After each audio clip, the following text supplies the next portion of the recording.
para todos ustedes el día de hoy.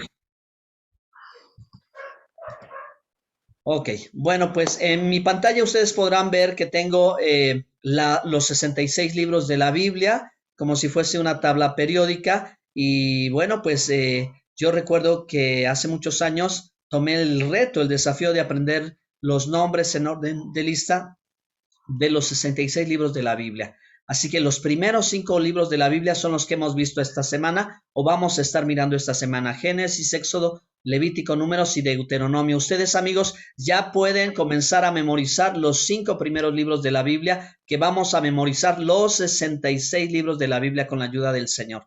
¿De acuerdo? Y para el día de hoy, bueno, pues como les mencionaba, el libro que se va a exponer es el libro de Levítico. Levítico es el libro que vamos a exponer y el nombre se refiere a los levitas o al sacerdocio levítico porque hay una proporción importante de instrucciones o de mandamientos con referencia a ellos. ¿De acuerdo? Y de la misma manera, voy a poner mi presentación en segunda pantalla para que ustedes puedan verla, ¿sí? Y me sigan acompañando desde la presentación que se vea con mayor claridad.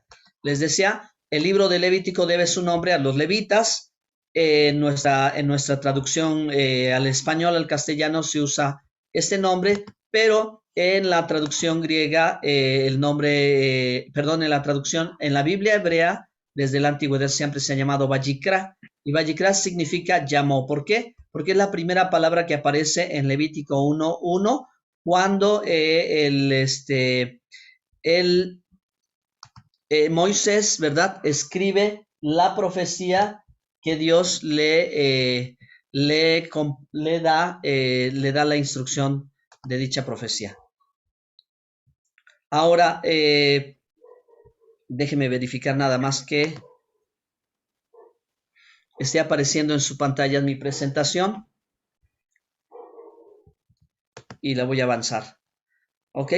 El texto, ahora sí, el texto de Levítico está escrito en hebreo. Así que, bueno, pues es una valiosa aportación el comprender un poquito más respecto del lenguaje y el contexto en el que fue escrito el libro. Ahora, para que veamos la gran aportación que el libro nos ha dejado a todos en nuestra vida cristiana, podemos escuchar las palabras de Jesús en Mateo 22:39, cuando él, ¿verdad?, está enseñando acerca del primer y más grande mandamiento y el segundo. Y qué maravilloso es cuando el Señor, ¿verdad?, dice que amar a Dios es el primer y más grande mandamiento, y el segundo es semejante a este: amarás a tu prójimo como a ti mismo. Entonces, cuando nosotros abrimos la Biblia en Levítico 19:18, encontramos exactamente este mandamiento escrito desde la antigüedad. Cuando dice en Levítico 19:18, no te vengarás ni guardarás rencor a los hijos de tu pueblo, sino amarás a tu prójimo como a ti mismo, yo Jehová. Realmente creo que el Señor nos ha enseñado y nos ha dado las bases fundamentales para poder comprender la Escritura desde la perspectiva adecuada, la perspectiva correcta, cómo el Señor logra encontrar este versículo y dejarlo presente como una base firme respecto del amor. Amar a Dios, amar al prójimo es la base, y el Señor nos enseñó, ¿verdad? Esto es el todo de la ley y en esto se basa todo. Así que desde aquí es de donde nosotros podemos partir para mirar el libro de Levítico y mirar el resto del Pentateuco, los 5 primeros libros de la Biblia y el resto de la Biblia, porque tiene una inmensa relación con el amor principalmente, de acuerdo con nuestro andar y nuestro vivir con amor. Y bueno, pues el libro de Levítico también sigue siendo un libro de mucha utilidad hasta el día de hoy, de la manera como Jesús lo planteó y nos enseñó, nos recordó este pasaje y le dio el sentido y le dio la importancia, así también hasta el día de hoy todavía nosotros podemos llegar a comprender. Quisiera leer Levítico 19, verso 2 para todos ustedes, para que veamos un texto clave importante del libro de Levítico. Levítico tiene 27 capítulos y vamos a ver uno de los textos importantes. En un momentito voy a hablarles un poco más acerca del contenido. Levítico 19:2 dice: habla toda la congregación de los hijos de Israel y diles: santos seréis, porque santo soy yo, Jehová vuestro Dios. El libro de Levítico es un llamado, es una invitación, es un llamado a la santidad y es una invitación a vivir un estilo de vida diferente, un estilo de vida superior. Eh, y es la santidad. Santidad que significa consagrado, que significa apartado, que significa eh, escogido con un propósito, ¿verdad? Enfocado en un propósito. Y ahora había pensado bastante respecto de esto y creo en verdad que desde aquel entonces el hombre más santo en el mundo y los hombres más santos en el mundo que pudiera haber sobre la tierra eran el sumo sacerdote y el sacerdocio levítico. Obviamente sabemos que Dios desde Éxodo 19:5 dijo, ¿verdad? Me seréis un reino de sacerdotes y reyes, toda la nación entera. Sin embargo, ¿verdad? Aún de entre los escogidos de los escogidos, Dios tenía, ¿verdad? A los santos de los más santos. Imagínense, porque el sumo sacerdote tenía que tener un alto nivel de santidad y así también el sacerdocio levítico, porque más del 50% de los mandamientos escritos en todo el Pentateuco tienen que ver con el sacrificio, el sacerdocio en el tabernáculo. Entonces, la tarea que el sacerdote hacía en el día de Yom Kippur o expiación era una tarea de extremo cuidado, pues que su propia vida estaba en riesgo por accesar al lugar santísimo y presentarse delante de Dios. Tenía que ser intachable, el hombre más santo sobre la tierra en aquel momento representaba, ¿verdad? O era el sumo sacerdote. Y así también, entonces, a mí me gustaría mucho hacer una pequeña aportación, una sencilla aportación para hablar acerca de todo el beneficio que trae en la vida de una persona cuando decide crecer, subir y mejorar su vida con o en el corazón y en el pensamiento de la santidad, ¿verdad? Todos los cristianos somos llamados a vivir una vida santa. Así que esta vida santa tiene total relación con, ¿verdad? Nuestra obediencia, nuestra adoración y nuestra comunión con Dios, pero también con los demás. Entonces, bueno, Levítico 19:2 dice, me seréis un pueblo santo. Santo es apartado. En hebreo se dice kadosh, ¿sí? Apartado. Entonces Israel era un pueblo apartado, pero no solamente eso, sino Dios todavía apartó a la tribu de Leví para su servicio. Era de los santos, de los más santos, ¿no? Y esa santidad estaba conectada con la cantidad de instrucciones que ellos tenían que obedecer, a diferencia de la vida común. Vale la pena entender, ¿verdad? Que dentro de los mandamientos que Dios dejó, ya decía yo, la mayor proporción que tienen están totalmente y únicamente y exclusivamente relacionados con el día de la expiación, el sumo sacerdote y el sacrificio en el tabernáculo. De allí vamos nosotros a encontrar, como hemos encontrado, los 10 mandamientos que son de carácter muy general y que, bueno, pues involucra a todo hombre, ¿ok?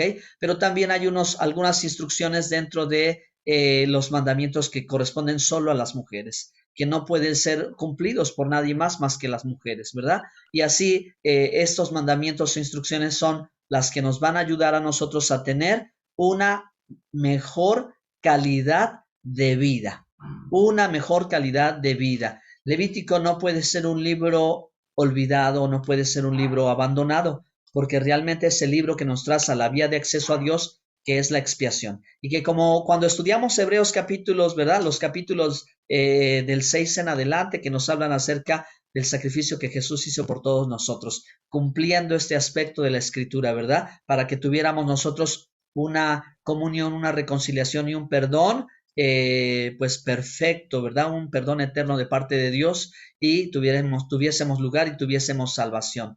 Así que ahora, ¿verdad? El aspecto también que podemos descubrir es que nos enseña la manera de vivir para Dios. Levítico nos enseña la manera de vivir para Dios. ¿Cómo debemos vivir para Dios? Bueno, pues aquí hay 3 cualidades extraordinarias que deben de estar presentes y que debemos de acrecentar y que debemos de procurar desarrollar. ¿Por qué? Porque esto nos va a dar calidad de vida, largura de días, ¿verdad? Vamos a estar sanos, vamos a estar bien. Y esta es la relación que tiene, ¿verdad? La santidad. Vivir para Dios es vivir una vida santa. Vivir una vida santa es vivir una vida apartada, es vivir una vida que atiende, que obedece, que cumple, ¿verdad? Con las instrucciones que Dios te da. Entonces, las instrucciones que Dios nos da de pronto son bastante amplias, ¿eh? Por ejemplo, habla acerca del Levítico, encontramos mucho en relación con el trabajo, en relación con el cuidado de los animales, en relación, ¿verdad?, con la higiene personal, en relación con la alimentación. Si de pronto nosotros pudiéramos, ¿verdad?, volver a aquellos entonces y echar una mirada y hacer un contraste entre la vida actual y la vida pasada, pues descubriríamos por qué la gente vivía más tiempos antes que ahora, ¿no?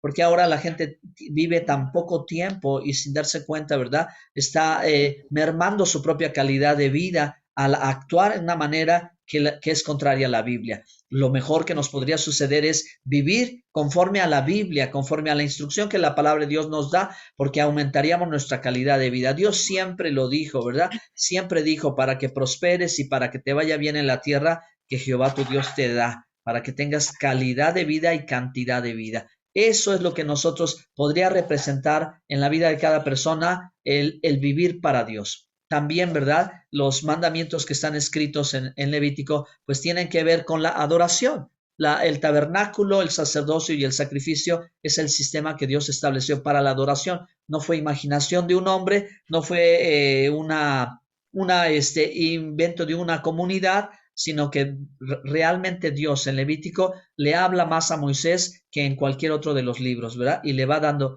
cada una de las instrucciones de la manera en que debe de ser hecho. Entonces, aunque de pronto no logramos comprender por qué tantas instrucciones, ¿verdad? Pero sí podemos ver que la actitud del corazón es disposición de decir, Señor, lo que tú me digas que yo tenga que hacer, yo lo haré. No tengo, ¿verdad?, por qué tratar de buscar un argumento en el cuestionar de lo que tengo que hacer. Mucha gente quiere adorar a Dios a su propia manera, pero la realidad de la palabra de Dios es que solo podemos adorar a Dios en la manera en que Él lo ha establecido, ¿verdad? Y en aquel entonces el tabernáculo era el centro de la adoración nacional y todo el pueblo de Israel se reunía allí, ¿verdad? Y ahora nosotros nos reunimos, ¿verdad?, en torno a Jesucristo, quien es, ¿verdad?, el templo de Dios, quien dijo, alguien mayor que el templo, es decir, el segundo templo, está aquí y Él es, ¿verdad?, el camino, la verdad y la vida. Tal y como las puertas del tabernáculo, el acceso a la presencia de Dios es a través de la persona de Jesucristo, y en verdad que podemos adorar a Dios como Él nos lo enseña. Y esa adoración tiene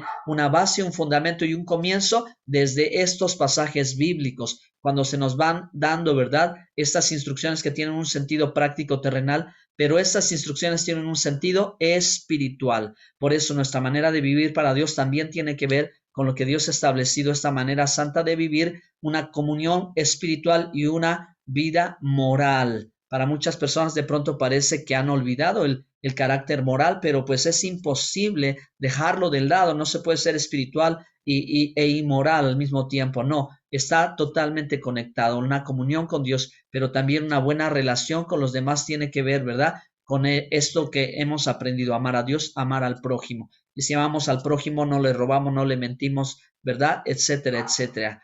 Este es el carácter moral de las instrucciones que Dios ha dado en todos los campos de la vida, como no podremos imaginar. Pero bueno, para ir terminando en esta ocasión, solo sí me gustaría enfocarme en el hecho, ¿verdad?, que el libro de Levítico tiene estos preceptos y estos principios muy relacionados con el servicio.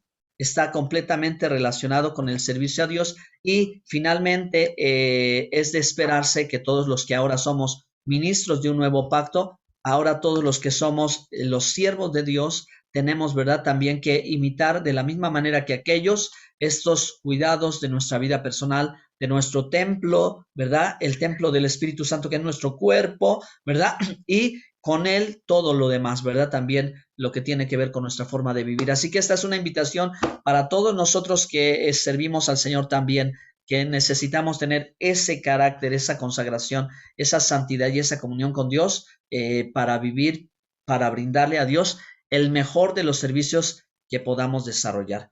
Así que bueno, hermanos, pues les